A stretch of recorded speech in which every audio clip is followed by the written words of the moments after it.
There's nothing worse. And when you're making your own meal plan, you'll see this too. If you're following a bunch of different recipes, the worst thing to do is find recipes from all different types of books. And then one book is cooking with coconut oil, the other book is cooking with olive oil, and then the other book has tallow. And now all of a sudden you have to buy 3 different types of fats.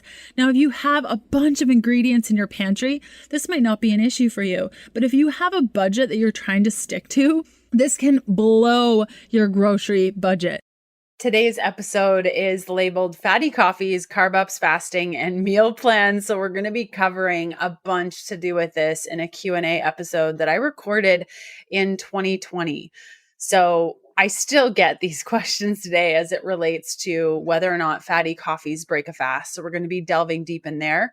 We're going to be talking about the benefits of carb ups, when to know you're ready for them, and how to incorporate fasting, and then the meal plan portion. So if you are looking for ketogenic meal plans, you've kind of been looking high and low, perhaps you're gluten-free, you have some sensitivities, including dairy, I do have weekly meal plans available for all listeners. You can go to healthfulpursuit.com/balanced keto and check out your free sample there. Check it out, download it, use it, and see if it would benefit you.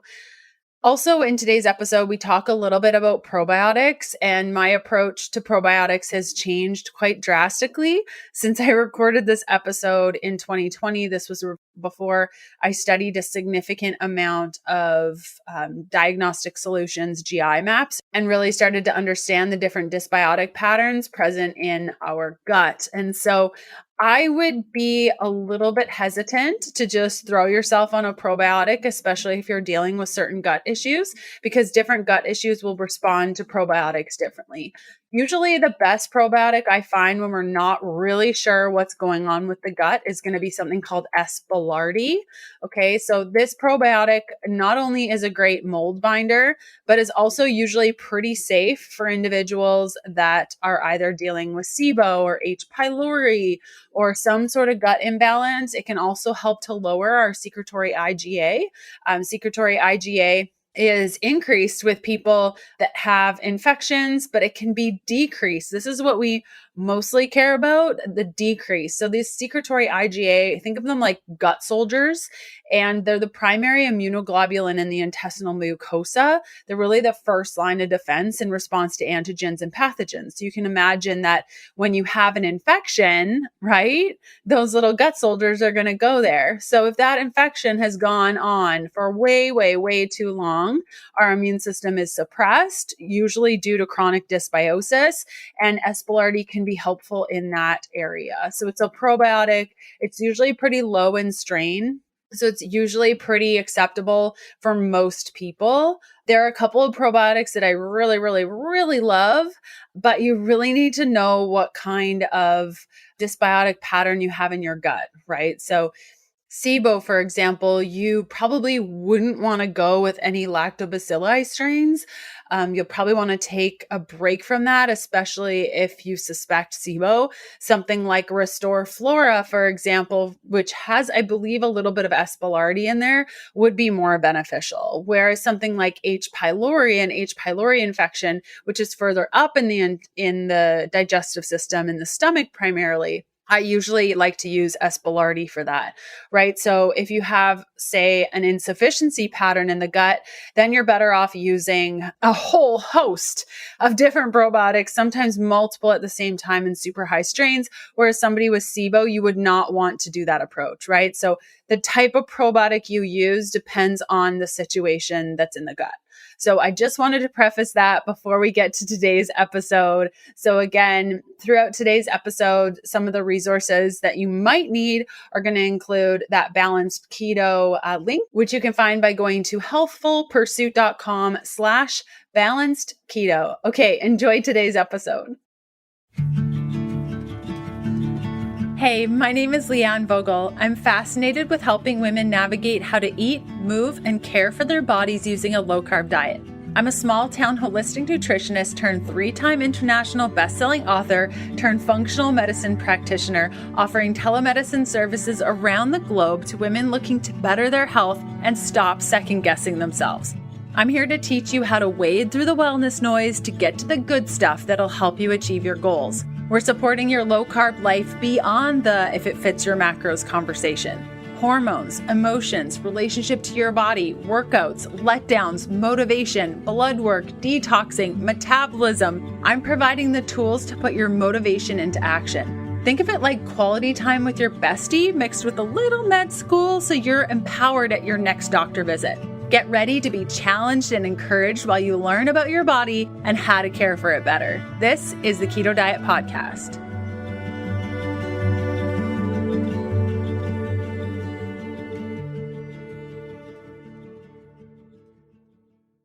Okay, our first question is from Letitia. Hi, I have been thinking about purchasing your meal plans, but I was curious to know if the meals change daily or if they are the same Monday to Friday or Monday to Sunday. I personally don't like the hassle of having to cook, even if simple, every day. The simpler, the better. When I started keto last year, I purchased a meal plan from Keto Connect and loved it. I've been wanting to buy another to mix it up, but all the ones I've looked at seem to be a bit much for me. If you could please let me know, I'd appreciate it. Letitia, I think your question is great and I'm going to get to it, but I also wanted to talk just about meal planning, meal prep, how to balance things, because I agree with you. When you're following a meal plan and they're telling you to make something brand new for breakfast, lunch, and dinner every single day, I can't even. And in my balanced keto meal plans, I repeat meals. So let's say you're making a lunch, a big salad, right? Why would you make that once if you could make it 3 times and package it up and know that the leftovers will be fine on Tuesday and Thursday of this week? So in my meal plans and also in all of my books, the Keto Diet and also the Keto Diet Cookbook, each of those meal plans and outlines allow you to repeat meals so that you're not throwing out leftovers or not having leftovers and having to make all of your meals. So I do repeat them. Now, it's a fine line, when you're meal planning and meal prepping, you don't really, at least for me, I don't want to eat the same lunch Monday to Friday. I want some variety. So overall, I would say that any of the meal plans that I put together, not only for my books or in balanced keto or for my family, a lot of the times I'll use the same ingredients. So I'll use celery a couple of different ways or apples a couple of different ways. And that way I can mix and match and it's really easy to prep. Now, when it comes to balanced keto specifically, all the meals are super simple. So when I was developing the program and continue to add new plans to it every week, I keep things really, really dulled down so that you're repeating similar meals, you're repeating similar ingredients for that 1 week. So you don't have to buy a whole bunch of stuff, because there's nothing worse. And when you're making your own meal plan, you'll see this too. If you're following a bunch of different recipes, the worst thing to do is find recipes from all different types of books. And then one book is cooking with coconut oil, the other book is cooking with olive oil, and then the other book has tallow. And now all of a sudden you have to buy 3 different types of fats. Now, if you have a bunch of ingredients in your pantry, this might not be an issue for you. But if you have a budget that you're trying to stick to, this can blow your grocery budget. So it can be really helpful. And I love this idea, Letitia, where you are following one meal plan for a little while, getting all the strategies together, really understanding how these people cook, how they prep, learning from them, and then going on to the next resource and seeing it more as a learning. Because I think when we start to learn these things, then we can start to apply them and we don't need to always rely on resources. So I agree with you. The simpler, the better, but also to add a little bit of variety. And how I do that is repeating the meals 2 to 3 times a week. You're eating the same thing. Max 4. I try not to do 4 because I feel like that's pushing it. If you were eating the same lunch every day, no thank you. So I hope that answers your question, Letitia. I hope that helps answer meal planning overall. And if you're looking for a really good meal planning book on keto, I wrote one. It's called the Keto Diet Cookbook. We should have named it Keto Meal Planning 101 or something like that, but we didn't. But if you just go to Amazon or your favorite bookstore locally and just look for the Keto Diet Cookbook, it has a turquoise cover. I'm on the front. There's a bunch of tasty treats. Next question is from Trish. You talk about probiotics. Which ones do you recommend? I recently not only had a hysterectomy, but 3 months later, my appendix decided it wanted out too. Thank you. By the way, love your podcast. Been following you forever. Have your cookbooks. Missed you in Calgary though. Oh, it was such a great event. Oh, Calgary was my Oh, I guess I can't say it was my favorite, but it kind of was because it's my hometown. Come on. We just found your podcast. So awesome. Trish, thank you so much for following along and loving all the things. I hope you are on the mend and you're feeling really good and your body's healing. Probiotics. Okay.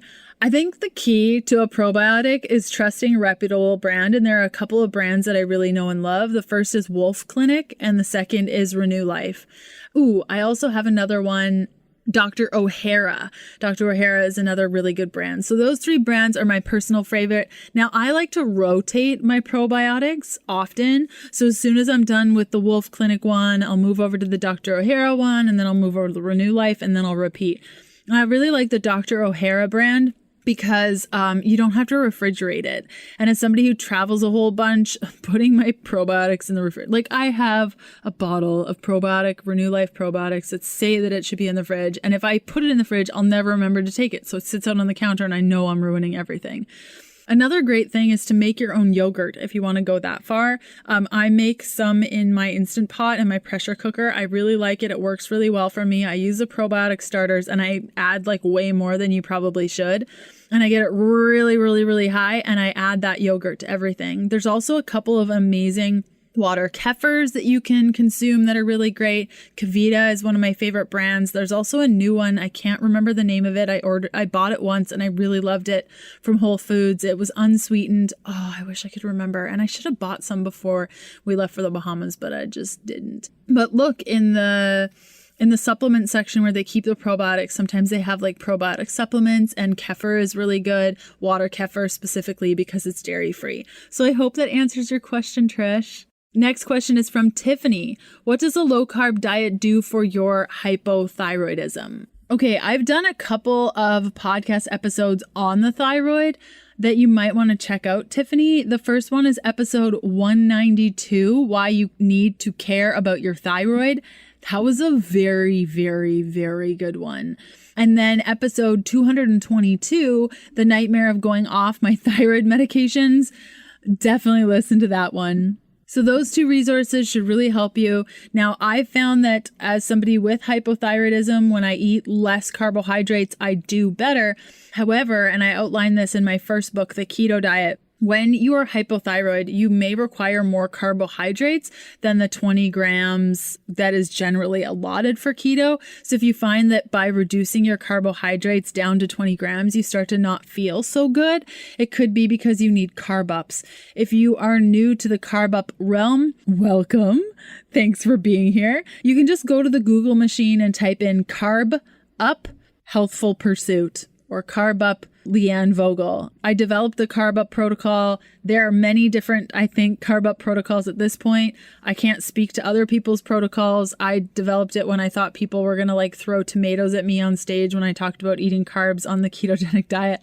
But it seems to be a pretty common thing now, which is so, so great. So you may just require a little bit more carbs because you just find that you start to develop more hypothyroid symptoms than you did before you went keto. But overall, I would say eating less carbs has been great for me.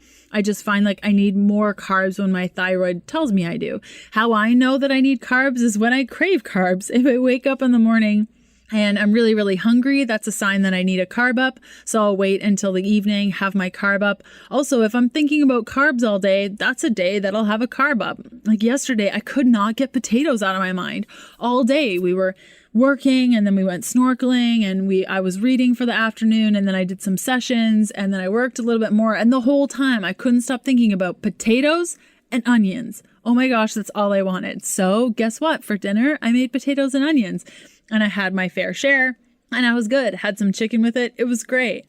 But had I not listened to that, my thyroid would have been a little bit lower. I would have been sluggish the next day. I would have still craved potatoes, but maybe instead I would have had some cake too. So it's really important that we listen to our cravings and we move forward with what feels good in our body. So I hope that was helpful, Tiffany. When I started eating a low carb diet in 2014, I had no idea the impacts that low electrolytes would have on my overall health. I started keto. I added a little bit of pink salt to my water, but really didn't think that a lack of sodium, potassium, or magnesium would really throw me off. I can tell you after a couple of weeks of eating the ketogenic diet, it was very apparent that I needed electrolytes. Unfortunately, at the time, there was no Element electrolytes. There was no such thing. I really had 2 different options. They weren't the best. I went and added pink salt to my water. That tasted not so great.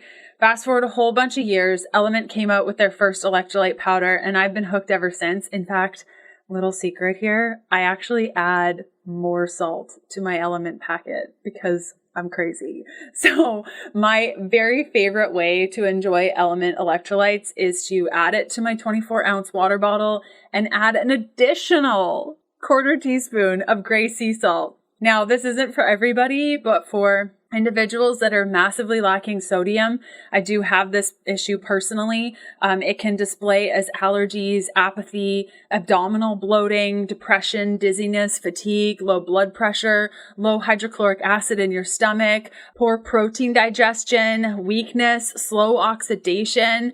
And unfortunately, calcium supplements will make this even worse. And so if you think that maybe you need more sodium on your ketogenic diet, the best way to bump this up is with electrolyte packets. I've had many coaching friends and clients tell me that they're taking anywhere between 2 to 6 packets a day. I know that it is my most favorite way to prepare for a workout is doing my electrolytes about 30 minutes before I work out.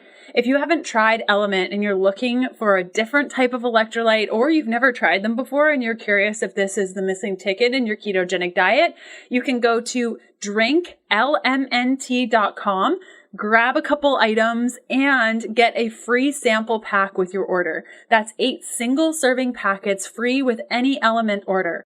All you have to do is go to drinklmnt.com/KDP, and you can get your free sample pack with any order. Now, this is totally risk-free. If you don't like what you get, contact them and they will give you your money back. No questions asked. You really have nothing to lose. It's a fantastic product, and I can't wait to hear which flavor is your favorite.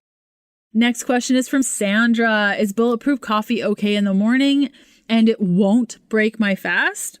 Sandra, I think that this is such a popular question. I've probably answered it on the podcast a couple of times, but I'm going to make like a definitive and put this in the title of the episode so that there's no question about whether or not I've answered this. Okay, there are 2 forms of fasting. Well, I guess there are multiple, but we're just going to focus on whether or not fatty coffee or bulletproof coffee breaks a fast. So the short answer is yes, it breaks your fast, but no, it does not. And here's why. There are 2 different types of goals to fasting. One is autophagy. This is a cellular turnover of your cells, the turnover of your cells. So if your goal is to turn over your cells and live long and prosper and get lots of oxygen in your body and look younger for longer, then your goal is autophagy. Okay.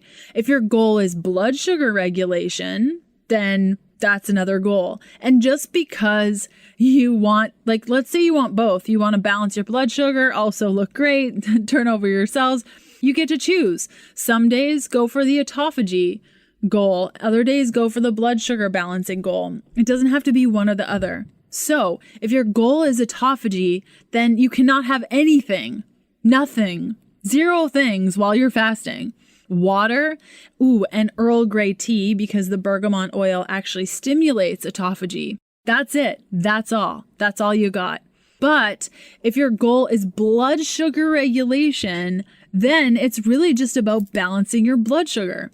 And bulletproof coffee should not boost your blood sugar. Neither would any fatty coffee or my rocket fuel latte. So if you're unsure of what a rocket fuel latte is, just go to the Google machine and type in rocket fuel latte. Bunch of recipes on there. I've done a whole bunch of recipes that you can use, from chocolate ones to eggnog ones to everything in between. So if your goal is blood sugar regulation, then all you need to worry about is balancing your blood sugar. Now, of course, if you eat a bunch of carbs in the morning, your blood sugar is not going to be balanced. But if you have a touch of fat, a little bit of protein, a tiny bit of carbohydrate, your blood sugar is going to maintain balance and it'll be totally okay. So to answer your question, it is kind of a double piece here. One is, yes, it's going to break your fast if your goal is autophagy, but no, it's not going to break your fast if your goal is blood sugar. So it really depends on what your goal is. And again, to reiterate, You can change goals. Monday, Wednesday, and Friday, it's autophagy. Tuesday, Thursday, Saturday, it's blood sugar regulation. You get to choose, you get to design it, see which one works best for you. Another thing you could try is do a whole week where you do anytime you're fasting, you're doing an autophagy fast, where you're not having anything, maybe Earl Grey tea for that bergamot oil to help increase autophagy. And then the next week, you're doing a fatty coffee piece where every time you're fasting, maybe it's 2 times in the week, 4 times in the week, whatever it may be, you do a fatty coffee in the morning and you see which one makes you feel better. You may find that week 1 you felt better, week 2 you felt better. And also keep in mind your cycle. Sandra, if you are still menstruating, this is going to matter. Okay, I find that when I'm ovulating, I do better with fatty coffee fasts where I'm having that fatty coffee in the morning, I'm waiting. Now on my period, I find that the more autophagy fast where I'm not eating in the morning feels better.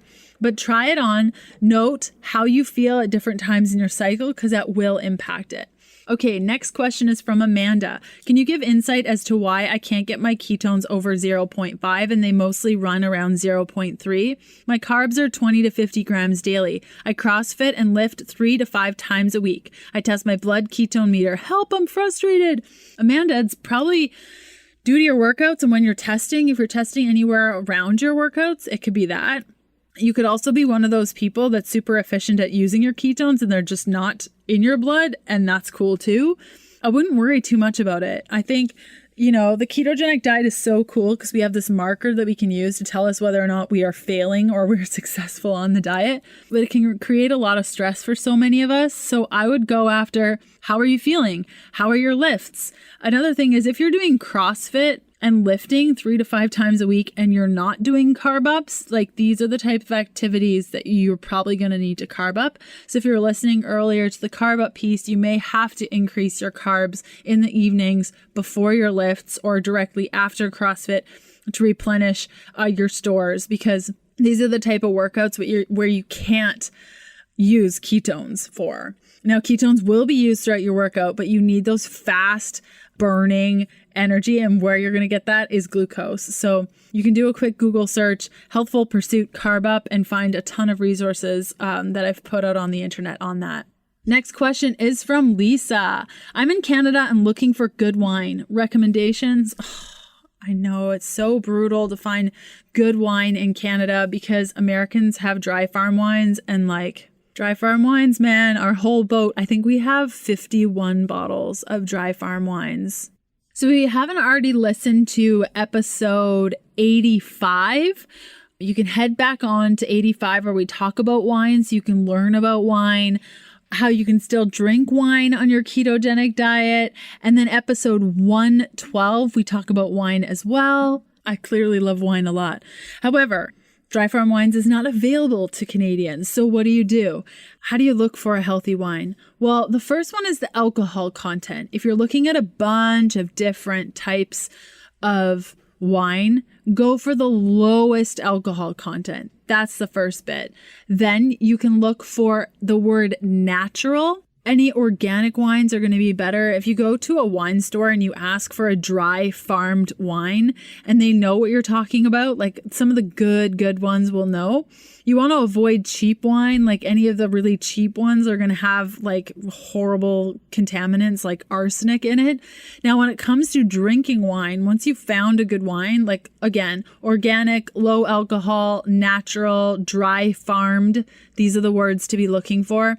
Now, when you get the wine, you've brought it home, try drinking it with food. It not only amplifies the flavor of the food that you're drinking with it, but allows for slower alcohol absorption, which gives you more time to deal with the fact that, alcohol is a toxin. So it takes your time with it. Also, adding water to your wine, mineral water, can help with the dehydration that we get when we're drinking wine. I love adding sparkling mineral water to my wine. It's delicious. Yes, red, white, I'll do anything.